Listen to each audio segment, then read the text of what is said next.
Welcome to Mindful with Minaa, where we explore how mindfulness can enhance your relationships and well-being. I'm your host, Minaa B, a licensed social worker, mental health educator, and author. Through insightful discussions, I will guide you towards self-awareness and self-efficacy, empowering you to effectively manage your relationships, reduce burnout, and be more present with yourself. So let's jump into today's episode. What's up, Mindful community? Welcome back to another episode of Mindful with Minaa. This is Minaa B, and before I jump into today's episode, I have very exciting news. For the last few months, I have been brainstorming endlessly on different ways I wanted to expand the Minaa B brand. And that is because a few months ago, I shared this in a podcast episode. And I also talked about this on social media where I was feeling really stuck. I was feeling dry. I was feeling just anhedonia, which is a lack of joy. I just was not thriving the way that I'm used to thriving. And I felt very stuck in my career and I wasn't happy. I was disinterested in a lot of things pertaining to work, and I knew it was time for me to do something different. I just wasn't sure what that would be. And then an idea came to me as I was literally sitting in my car, listening to Kill Bill by SZA about for the 15th time, I would say. And I was like, this is such a funny, yet playful, yet real song. I want to write about it. But the other thought that came to me was, I don't feel like I want to write about it on my Mindful with Minaa newsletter. I feel like I want to create a space where I could talk about therapeutic topics, but in a playful, humorous, and sarcastic way. And how can I bridge music and pop culture and personal healing together? And then I said, wait a second, I think I have an idea. Then I'm So Mature was birthed. So that is my latest venture. I am so excited to introduce to you I'm So Mature, which is a media company that bridges pop culture, music, and personal healing. By exploring art and entertainment as forms of healthy escapism, we uncover how cultural moments can guide us through growth, self-discovery, and emotional healing. And so if you're wondering who this platform is for, it is for anyone who loves to escape into a good show or song, but also wants to uncover the deep lessons behind the art we consume. I truly believe that art and entertainment are mirrors that reflect back our lives and our struggles and our desires. And we can see so much of ourselves in the media that we consume. Hence why there are certain songs we love to listen to on repeat. There are certain shows that we like to rewatch. And I truly believe that at the end of the day, no matter how much work we're doing on ourselves, we're always trying to grow and evolve, and most importantly, become more mature. So the joke here is, are you as mature as you think you are? You probably aren't. And is that a bad thing? No, because we all have so much growing to do, and we can grow in a playful, humorous way. I believe that sometimes we make mental health healing very serious and very rigid, and we forget the importance of play. So I am ready to literally bridge pop culture, music, and personal healing, and this is what I'm So Mature is all about. It is literally your playful corner on the internet to laugh, have a good cry, and think about the ways that you can mature through the art that is reflected around you. So I am so excited for you all to get a sneak peek into what I'm So Mature is all about. Our flagship newsletter went live yesterday on Substack, and I am the writer behind all of the newsletter content. And I'm So Mature is going to be expanding over time. So it is going to be more than a newsletter, hence it being a media company. So if you're interested in learning more about I'm So Mature, the link to the Substack as well as the Instagram page is in the description box. This is your opportunity to literally tap into healthy escapism as a way to take care of your mental health, your well-being, and to learn how to mature in a playful way. Now I'm going to switch over to today's episode because Christmas is right around the corner, which means a lot of us are already thinking about gifts we're going to buy. And if you're anything like me, you're probably going to wait literally the week before Christmas to start shopping, and you're going to be overwhelmed and you're going to be thinking to yourself, now, why did I wait last minute to do this? Please don't be like me this season because I never learned my lesson. Hopefully, I learned this year. But I want to talk about money and finances during the holiday because the holiday season is supposed to be a time of joy and connection, but let's be real, it can also bring a lot of financial stress. Between gift giving, holiday parties, and travel expenses, it's easy to feel overwhelmed, stretched thin, or even ashamed when your finances don't align with societal or family expectations. So today I am going to be talking about how you can take care of your finances during the holidays. I'm going to be sharing with you how money impacts your mental health and how you can manage feelings of guilt or discomfort when you can't afford to spend as much as you'd like. So I'm going to start off with helping you get a better understanding of the connection between money and mental health. Research has consistently shown that financial stress is one of the top stressors for adults.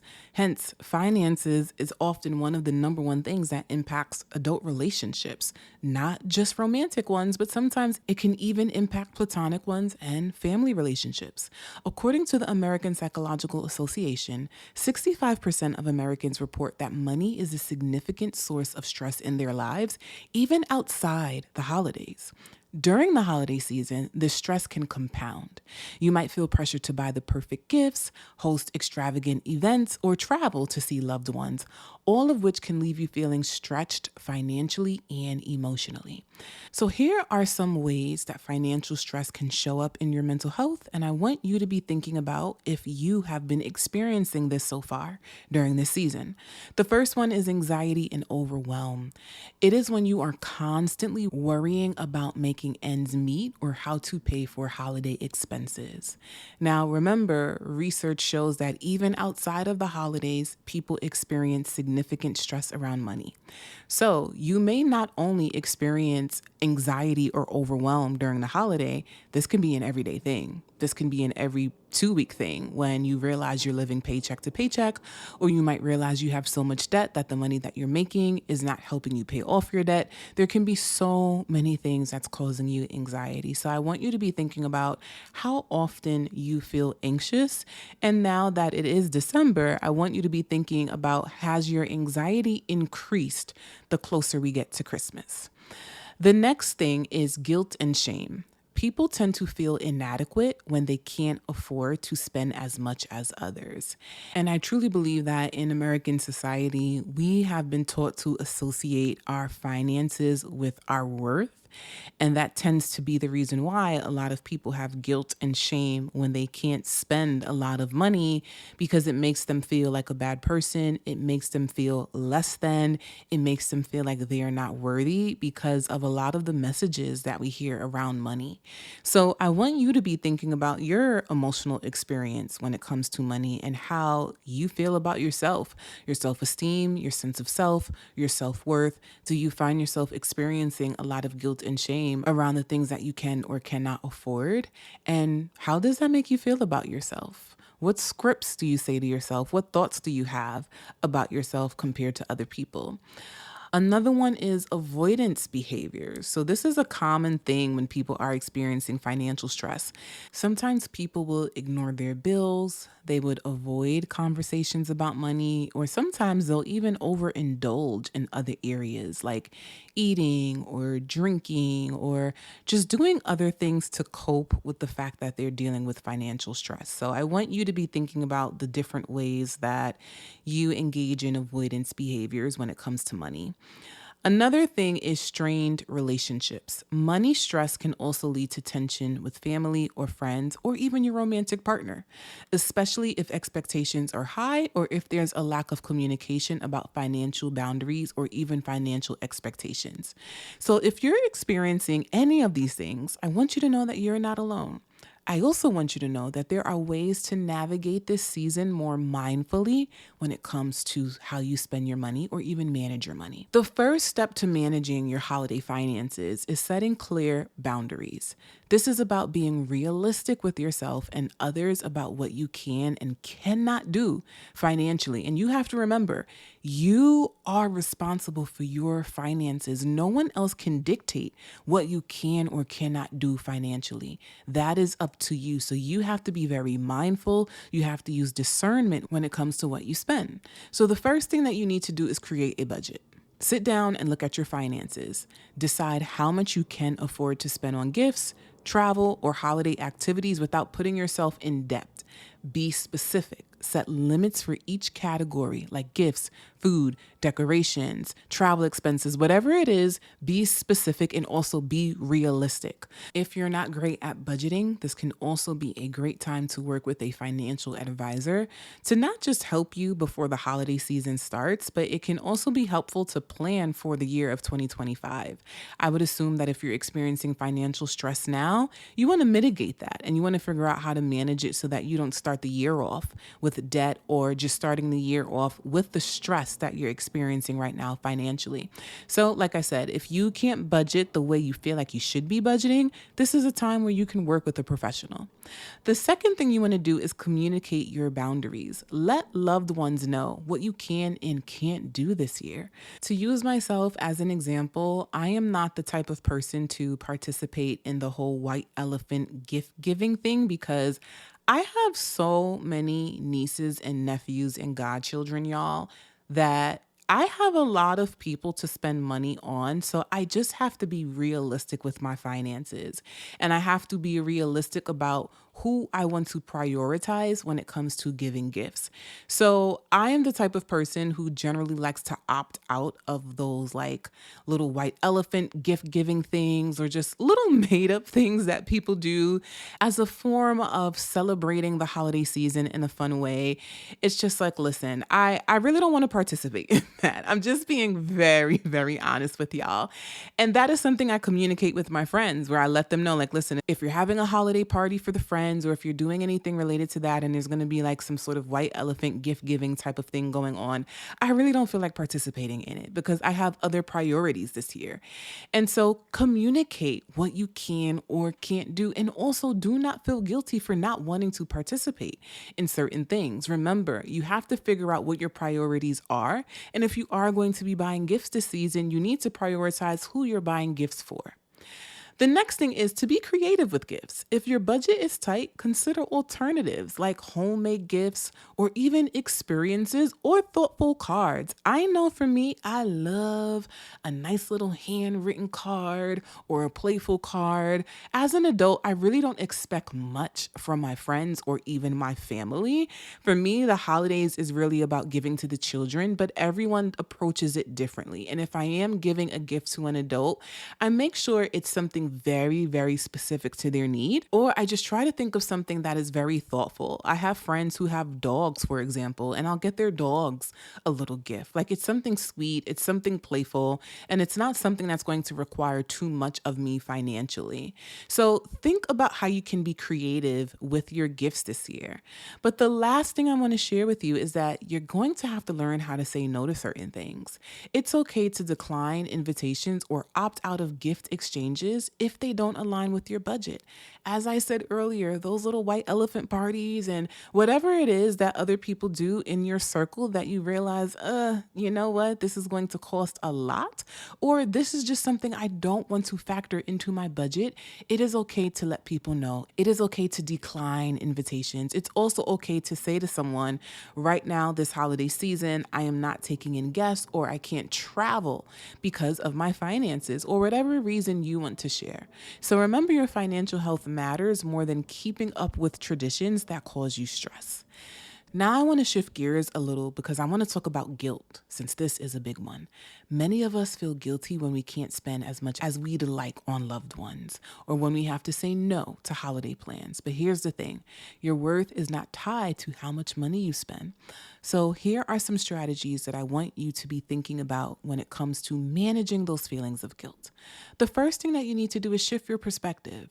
Remind yourself that the holidays are about connection, not consumption. What does the holiday actually mean to you? If the point is just the gift, then I encourage you to rethink that.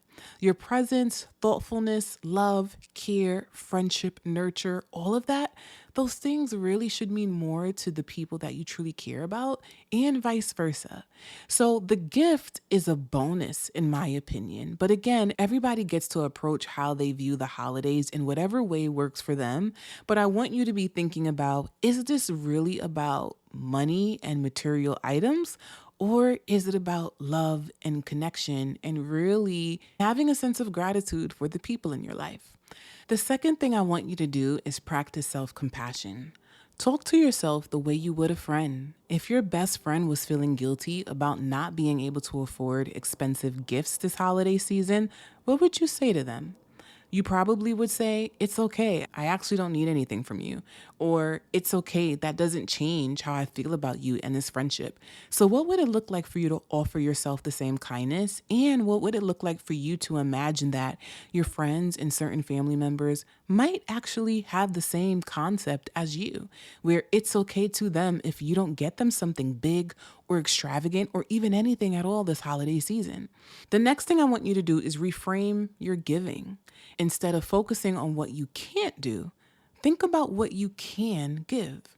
Maybe you can cook a meal for someone. Maybe you can offer to babysit.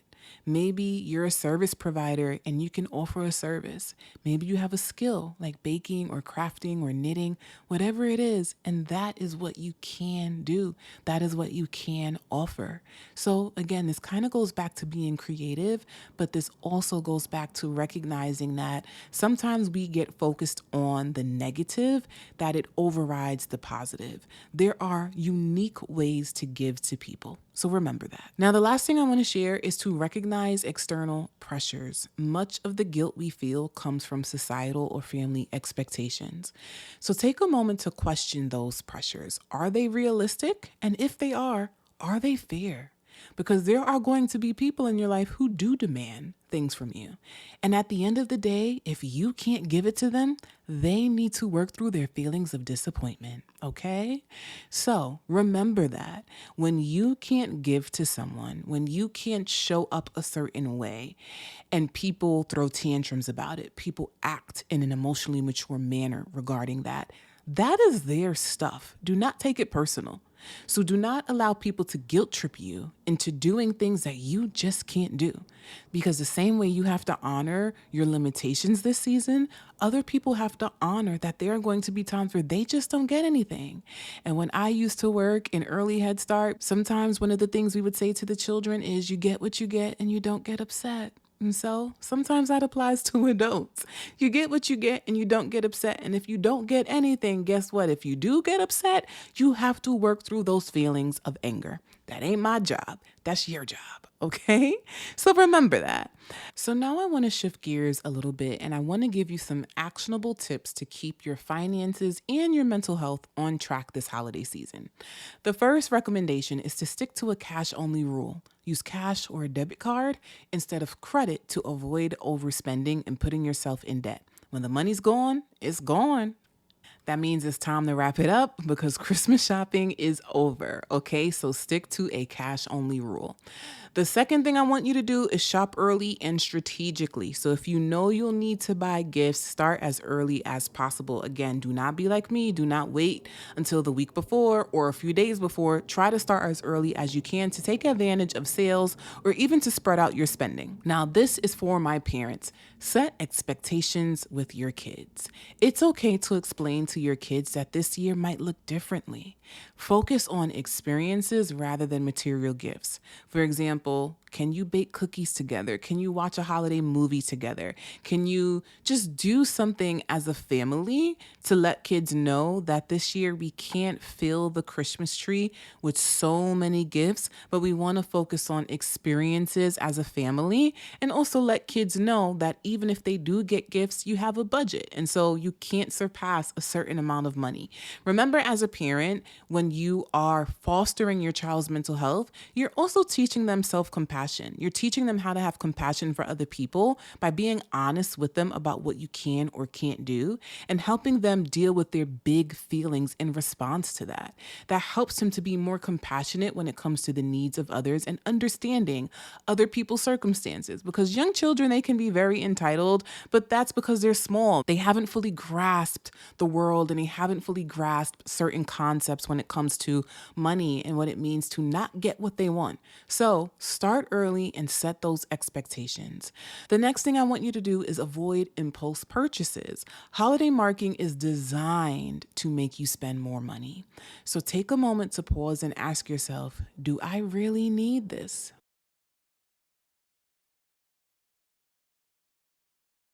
Before you buy another pair of shoes, before you buy more clothes, before you just buy more and more and more, take inventory of what you have and be realistic about if you really need something. The next thing is to plan for post-holiday recovery because many people experience a financial hangover in January. Now you're looking through your account and you're like, tag, I'm broke. So avoid this by setting aside a small emergency fund now to cushion yourself for the new year. So that is it for today's episode. I hope that you have a wonderful holiday, stress-free season. Remember that the holidays don't have to be a season of financial stress and emotional overwhelm. By setting clear boundaries, managing your guilt, and focusing on what truly matters, you can navigate this season with more peace and joy. So if this episode resonated with you, please share it with a friend and don't forget to rate and review wherever it is that you're listening to your podcast. If you're listening on Spotify, please leave a comment and let me know how you plan on managing financial stress this holiday season. Head to the description box below so that you can follow me on social media, subscribe to the Mindful with Mina newsletter, and make sure to subscribe to the I'm So Mature newsletter. And as always, thank you for spending your time with me today. Until next time.